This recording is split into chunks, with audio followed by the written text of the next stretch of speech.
Hey everyone, my name is Tim DiLeo and I am the registered dietitian here in MIT Recreation. So thanks for joining us today.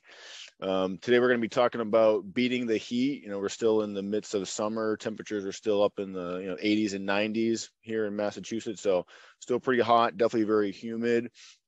So hydration is going to be really important, staying hydrated from whatever you're doing these last few weeks of summer. So we're going to kind of go through a couple things here today.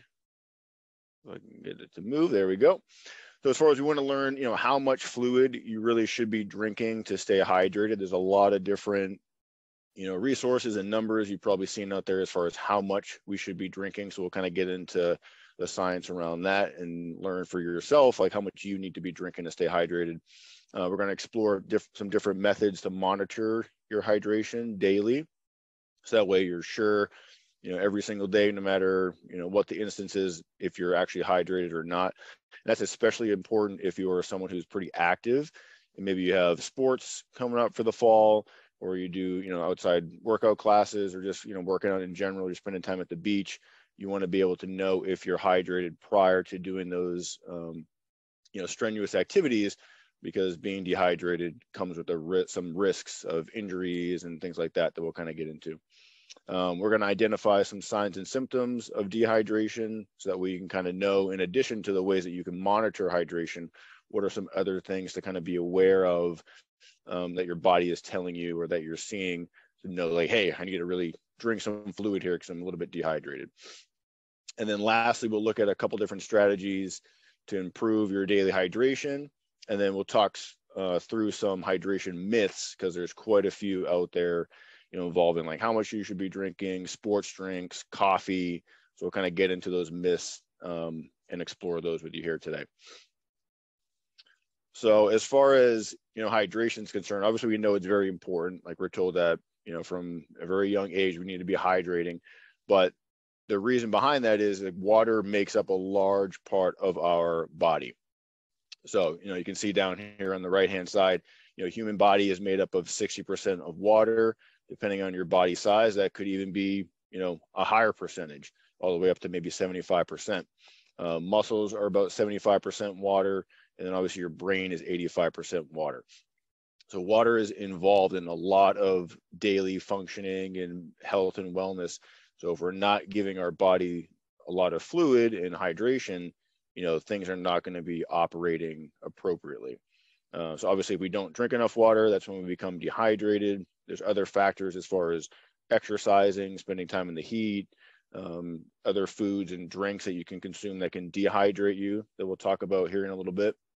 And then obviously being dehydrated is going to come with a host of, negative consequences for our health. And then obviously if you're an active individual, it's going to decrease athletic performance.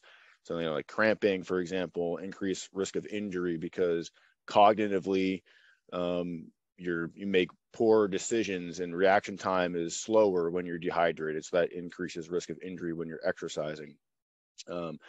Heat illness or passing out, fatigue, if you're just kind of spending some time out in the sun at the beach or going for a walk, like those are things to be concerned about. And we want to try to prevent those from making sure that we're drinking enough throughout the day. So one thing I want you to think about is how much water do you drink each day? I'd say, loose stat, close to 80 to 85% of the people out there have no clue how much they actually drink each day. It'll be like, oh, I've drank, a water bottle or two, or, I drink a cup of water with every meal, or it's like very like loose, broad ballpark numbers, as opposed to like how many ounces of fluid you actually drink and how does that compare to how much your body needs. So there's usually a pretty big gap between those two numbers. So as far as, always being hydrated, you might have heard like, oh, the average person needs 8 to 10 cups a day of water to stay hydrated. So that is, mostly accurate for a small group of people, because again, the total amount of fluid that you need to drink each day is really dependent on your activity level and then your body weight. So to get the minimum amount of fluid that you need each day, we're going to divide your body weight by 2. So in the examples here, if I have a 120-pound person, that is 60 ounces minimum per day, which is equivalent of 8 cups. So 8 cups is about 8 fluid ounces. And then someone who's in a larger person here at 160 pounds, divide that by 2, we're looking at 80 ounces a day, and that's 10 cups. And that is just the minimum. So now if these individuals were exercising or playing a sport or spending time in the heat, like that fluid requirement could be all the way up to their full body weight in ounces. So for example, someone like right now, preseason sports are starting up with football and soccer. Folks are spending a lot of time outside, probably are sweating a lot too. So they might need closer to their full body weight in ounces. So that 120-pound person, is drinking close to a gallon a day, because 128 ounces is a gallon. That's almost a gallon of fluid a day for that person. So a lot more than just those 8 to 10 cups. And then, of course, our body's response to exercise and stress and being ill, when our core temperature is increasing, that's when we start to sweat. So that is another factor of hydration, is your own individual sweat rate. So there might be instances where someone sweats a lot, like their shirt is just soaked after, half hour, 40 minutes of working out. And another person doing that same workout could be like bone dry, not a lot of sweat coming off their body.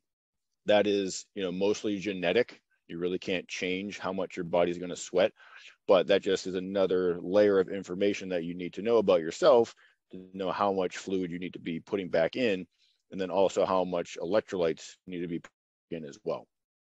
So obviously sweating is naturally going to occur. In these instances here, like I said, when you're sick, stressed, if you're eating spicy foods, spending time out in the heat, just kind of walking around, we're going to start sweating, and that's going to increase the need for more fluid and also electrolyte containing fluids as well. So when we focus on what exactly is in sweat, like obviously we know we can see the fluid that's appearing on our skin and on our clothes, but there's also electrolytes in there, like I mentioned. And those electrolytes over here on the right side are sodium, which is the Na, chloride, potassium, magnesium, and calcium. So you can see the bigger circles are for your sodium, chloride, and potassium. So those are the ones that we're going to be losing the most of in our sweat. And then magnesium and calcium, we still lose those, but just in smaller amounts. So when we're looking at someone who's sweating a lot, like that person I use in the example of, their shirt is soaked after a workout, that person could be losing a lot of electrolytes as well, specifically sodium and then chloride and potassium. So we can replace those through foods. As you can see down on the bottom here, electrolytes are found, in sports drinks, electrolyte packets, and food. So sodium-rich foods are going to be anything salty. Usually most individuals do not have a hard time getting in enough salt. We oftentimes consume too much salt. But again, if you're an active individual spending a lot of time outside, or you have a high sweat rate, you might need more sodium than the average person. So salted nuts, trail mix, pretzels, crackers, you can add salt to food with your table salt. So I'll recommend a lot of athletes, again, like football athletes who have a high sweat rate. I've seen athletes, in this time of year in preseason lose 8 to 14 pounds at a practice. And that is all fluid. It's not body fat. It's not muscle mass. It's simply fluid. So for them to get all that fluid back in, we have to include electrolytes, because water is going to follow those electrolytes to be able to hydrate your body. If we're just drinking straight water, then your body is not going to be able to hold on to all of that fluid, and we'll end up peeing some of that off. And then down here, you can see where there's the drip drop. Here, I'll put the laser pointer here. Drip drop. So that is an example of the electrolyte packets. That is one of the things that you can find on the market these days. So drip drop, liquid IV, Noon tabs are pretty popular. These are all oral rehydration solutions because they contain electrolytes. Some of them do contain carbohydrate as well, which is important if you're exercising for more than 60 minutes. But again, if you're someone walking around, you're going to be out in the heat for several hours, you're sweating a lot, we probably need to get some electrolytes, so that can be, an enjoyable way to get some electrolytes back in. That's a little bit lower in added sugars than like your typical sports drinks would be these electrolyte tabs here. And then as far as what fluids are going to help us hydrate, so yes, water is obviously essential. That's the #1 priority. But all of these other beverages and even foods too can give us hydration. So we obviously have our milks, and then dairy-free alternatives, so like our soy, almond, oat milk, and so on.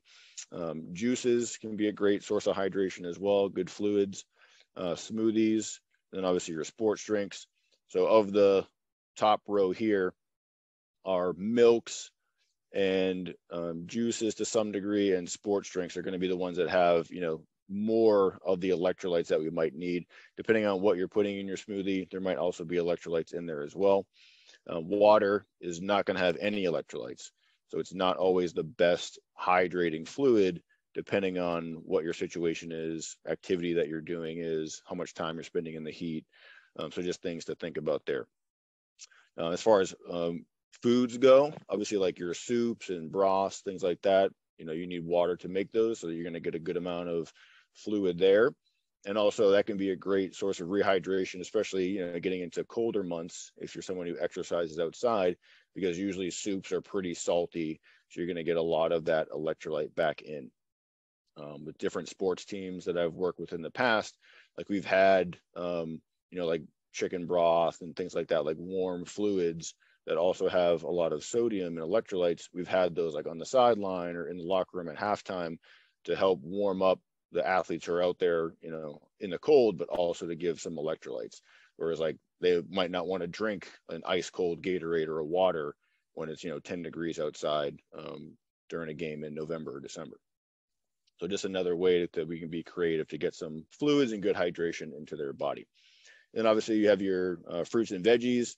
A lot of those have good water content there. And then your teas and things like that are going to be additional sources of fluid. So really the #1 goal is just making sure that you get the amount of fluid that you need, and you're choosing the beverages that you like. That's the #1 thing. If you find something that makes you want to drink more, like if you like putting Mio flavor packets in your water, or you like doing infused water with some fresh fruit and leaving that in the fridge, and that gets you to drink more water and fluid, then those are good things to do for you. That might not necessarily work for someone else. So you got to pick the fluids that are best for you. And then as far as like fluids and foods that are dehydrating, so the #1 dehydrating drink is going to be any kind of alcohol. So for those of us who include that as part of your lifestyle, alcohol causes a diuretic effect in the body, so that makes you pee. So by nature, if you're peeing a lot, then you're going to start dehydrating yourself, even though you're consuming some fluid as well with those beverages. So that can be a really quick way to dehydrate yourself, especially if you're at, say, a summer concert or at the beach, at a barbecue, and it's really hot outside. You have that factor where you have the temperature that's dehydrating you because it's really hot out, and you also have an additional beverage that's dehydrating you. So you kind of get a double whammy there. So just things to be thinking about, alternating water with those kinds of beverages can help maintain your hydration while you're doing those activities. And then the other food over here is steak. So not that steak is dehydrating, but if you are following a high protein diet, so if you're following like low carb or Atkins ketogenic diet, and you're following a little bit of a higher protein diet, protein by itself, when you start consuming more, your body has to excrete more. So your kidneys are going to be operating a little bit on a higher level to try to flush out some of that nitrogen there. So you're going to be peeing a little bit more than you would be if you're just following a normal balanced diet. So things to think about there. If you're someone who's following a high protein diet, your fluid needs might be even a little bit above and beyond the examples that we talked about earlier. And then as far as, things that we can look to see if we are dehydrated, right? So signs and symptoms and indicators that I have starred over here on the right side. So things like dizziness, lightheadedness, fatigue during activity, moodiness or irritability. If you're thirsty, that's often a sign that you are already dehydrated, because your body is requesting, is trying to signal like, hey, I need some fluid. So at that point, it's probably too late. So we want to try to prevent that thirst sensation from kicking in. So we want to drink regularly throughout the day, and have water breaks mixed in with our exercise, and making sure that we're drinking enough so that we don't get to that dehydrated, thirsty type state. Poor appetite after exercise can sometimes lead to dehydration, nausea as well, cramps kind of in the stomach. There's different reasons that might be caused, but dehydration is definitely one of them. Also, like muscle cramping too. Again, that can be caused because I've lost too much fluid, or maybe I don't have enough electrolytes back in my body. So those are two instances where dehydration could be contributing to muscle cramps. It's not the only reason that your muscle might be cramping, but it definitely is one. If you notice that, hey, I'm outside in the heat, or this is like a really intense practice session or workout and I'm sweating a lot more, I start to feel my muscles tense and twitch and start to cramp, it's probably an indicator that you're dehydrated. And then also looking at your urine color. So dark colored urine, and we're going to look at that here in a second. Or if there's just not a lot of urine, so like you haven't gone to the bathroom in several hours, or it's just a small amount, which is maybe much less than you normally go to the bathroom or you normally pee out when you go to the bathroom, that can be a sign of dehydration, because your body's trying to hold on to as much fluid as possible, so it's only going to excrete a little bit at a time. And then, like I said, the pee that's kind of the easiest way to monitor your hydration, is your pee color, because most of us go to the bathroom several times a day. Sounds kind of gross, but your body is really good at telling you and showing you what it needs. So we just got to know where to look. So ideally, we want to stay in this hydrated zone, these top three colors, which is a pretty light yellow. So I correlate that to something like a lemonade, a lightish yellow. And if we're down here in these darker two brackets that looks like apple juice, a little bit darker, that's a sign that probably dehydrated, probably need to drink some fluid to get me from down here, working my way back up to these top three. Most of us, when we wake up in the morning, that is probably going to be the darkest color that you'll see all day, as long as we're staying on top of our hydration. But if you're sleeping for 6 to 9 hours a night, we're not drinking during that time. So if you haven't been drinking for 7, 8 hours, likely you're going to be dehydrated. So that's really one of the first things you should do when you wake up. Doesn't have to be immediately, but within that first half hour of being awake, is getting hydrating fluids into your body to kind of start your day on the right path, and then get you back up into this lighter color here. And that's especially important if you like to work out or you have a practice in the morning, because you don't have a lot of time to rehydrate yourself before the start of that workout session. So if I wake up at 5 in the morning and I'm going to go work out at 6, more than likely I'm going to start that morning workout in a little bit of a dehydrated state, versus if I work out at 5 o'clock in the afternoon, I have all day to get from dehydrated dark color up to the light color before I go work out or practice at that afternoon session. Another way, it's a little bit less reliable, but you can also use it like in a pinch, no pun intended, but the skin Turgor test. So that is basically like your skin's elasticity. So you can probably do this right now while you're sitting here and just kind of pinch the top of your palm or the top of your hand, I guess, and see if the skin should kind of snap back into place pretty quickly. If you notice that you pinch up and then it takes a little bit of time to like go back down, it doesn't spring and snap back down, probably a sign that you're a little bit dehydrated. Obviously, this is less reliable as we age, because our skin is naturally going to lose some elasticity. So, it makes sense for like an older adult, this probably wouldn't be the best way to monitor hydration. It's better suited for like children or, adolescents as well, if we can't monitor pee color or absolute volume of fluid that we're drinking. If you like more objective data, there's a lot of different apps and functionalities with iPhones now and watches, and even water bottles that can track exactly how much you're drinking as the water is coming through the nozzle. This is a particular app that I like to use. You might have one that you like to use, or something like that. It's called Daily Water Tracker Reminder. So I like this one because it's pretty easy to quickly add any amount of fluid, whether it's like, a water bottle that's like 16 ounces or a cup that's 8 ounces. It's just pretty easy. You just tap the amount that you need to add. And it's also customizable to like your specific goal that you can see over here. So you can customize the exact amount of ounces that you need, as opposed to using just general recommendations like, oh, you need 8 to 10 cups, which is, X number of ounces. You can be very specific to what your body needs and adjust that based on your activity level or the season, whether it's summer, winter, fall, whatnot. You can adjust those accordingly. So now we'll get into some of the myths, which is the fun part here. So myth number 1 is that you should only hydrate when you're thirsty. So we kind of already talked about this a little bit.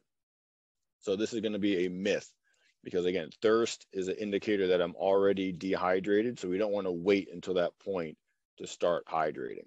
So we really should be hydrating all throughout the day, carrying a water bottle or, refillable bottle with you so that you can get some fluids in all day long. And if it's in front of you, you're more likely to drink, as opposed to if it's in your backpack or in the car, or you don't have one in general. Out of sight, out of mind, you're probably not going to be staying on top of it. Myth number 2 is you can overhydrate or drink too much. So that is actually a fact. So you can overhydrate because you can drink too much fluid and too much electrolyte-free fluid, so essentially water. So drinking too much fluid, like water that does not have electrolytes, can cause overhydration, which can be dangerous. So especially if you are someone who is just a recreational type athlete, or you just like to work out at the gym or go for a light run or whatnot, and you're not really sweating a lot, or you don't have a high need or a high sweat rate or need for electrolytes, because you're not really sweating that much and losing too much fluid, your body is going to be overcompensated with too much water, which is going to then lower the amount of electrolytes that you have in your body relative to fluid. So that can be dangerous for you. So we want to monitor P color and frequency to determine if we're over or underhydrated. And if we are going to be spending a lot of time outside or in the heat, or if you have a high sweat rate, we want to be mixing in some electrolyte containing drinks as well as water. So myth number 3 is that you need sports drinks to replace electrolytes after exercise. So that is a myth. So we don't need sports drinks specifically to replace electrolytes. Like we talked about on a few slides back, there's a lot of different drinks and foods that contain electrolytes and fluid. So it's not absolutely necessary to get those from sports drinks. Sports drinks are best used during exercise that lasts more than 60 minutes. If you're working out for less than 60 minutes, you're probably going to be okay with water, assuming you don't have a high sweat rate. Like I said, after exercise, you can get those electrolytes back with foods, your fruits, veggies, different dairy foods, smoothies, proteins. Those all are going to have, your electrolytes there. And again, your next meal is going to replenish electrolytes sufficiently, especially if it's going to be after a workout or after a practice. So myth number 4 is coffee is dehydrating. So this is probably one of the most common questions that I get. It's like, oh, I shouldn't be drinking coffee, right? Because it's dehydrating. Or what can I drink instead of coffee because it's dehydrating? And that is a myth. So coffee by itself is not actually dehydrating. Any kind of caffeine to some degree, especially if you are someone who does not drink any coffee or use caffeine, you could early on have a little bit of a diuretic effect where it's going to make you pee a little bit. But overall, because coffee is close to 95% water, maybe even more than that, depending on the type and the brand that you buy, you're going to be consuming a lot of water with that caffeine as well. And if you're someone who is a moderate coffee drinker, so you drink up to 4 cups a day, then there's been a lot of research showing that it's really not going to increase your fluid loss at all. So it is in fact not dehydrating. And a lot of times for athletes, folks like to work out, like caffeine can provide like a performance boosting effect if used correctly. So avoiding it because you think it's dehydrating you would be not the right thought process there. So no need to be concerned about coffee dehydrating you. And then number 5, everyone should drink 8 to 10 cups of water per day. Again, that's kind of the general recommendation that you hear from different sources. So we kind of already touched upon that, and that is a myth because everyone has different fluid needs based on their body size, activity level, time spent in the heat, medications, genetics. There's a whole host of reasons why your fluid needs are going to be much higher than 8 to 10 cups. So we're probably falling a little bit short as far as being optimally hydrated. All right, so we'll recap here. Kind of some big takeaway points for you. So number 1 is just making sure that we're always thinking about and have access to fluids, especially if you're going to be outside or exercising in the heat. So carrying a water bottle with you all day long. Also using like an app to kind of track fluid intake, just to kind of see where you're at as far as how much you drink currently versus what your body really requires. And then you can kind of develop a plan or, speak with someone like myself who can develop and kind of close that gap and develop a hydration plan that works best for you. Number 2 is that we want to sip and not chug fluids. So I didn't mention this during the presentation here, but chugging fluids, and I work with a lot of athletes who do this, like right before practice, or folks who work out right before a workout, they just like chug a bottle of water. Like that is not an effective way to hydrate yourself because you're giving your body way too much fluid than it can handle in that short amount of time. So you end up peeing off a lot of that fluid.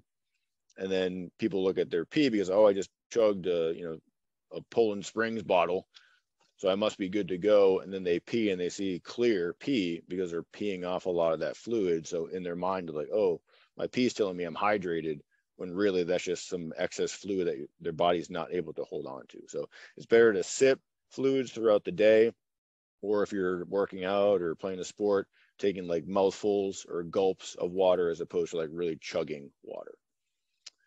Number 3, like I mentioned, we want to hydrate with fluids that you specifically enjoy. So there's not like a best hydrating fluid or best electrolyte drink for anyone. It's the one that you like the most and the one that is going to get you to drink more of it. So like I have some friends and whatnot who really like drinking seltzer waters, and that's like their main source of hydration. And that's great. For me personally, like I hate the taste of seltzer waters. So like if someone were to say, hey, drink seltzer waters, like I would not listen to them because that is not going to be what's best for me. Like I would rather, put like a flavor packet or, put some fruit in a pitcher and then drink that for my source of hydration from water. So do what works for you from a picking your fluid standpoint. And then number 4, adding electrolytes. So that can be, whether it's a sports drink or an electrolyte water or those electrolyte packets that I was talking about, drip drop, liquid IV, things like that. So we want to add those when we're spending a lot of time in the heat, or if we're exercising for more than 60 minutes, because that's when we're going to be experiencing a lot of fluid loss and probably a lot more electrolyte loss than if we're just out for, a quick half-hour workout or, not doing too much in the sun. And then number 5, monitoring pee color and volume during the day. So again, probably going to be darkest in the morning, and then for the rest of the day, it should be that light yellow color. And if you're noticing that it's not, then it's kind of a good indicator that you need to drink a little bit more fluid.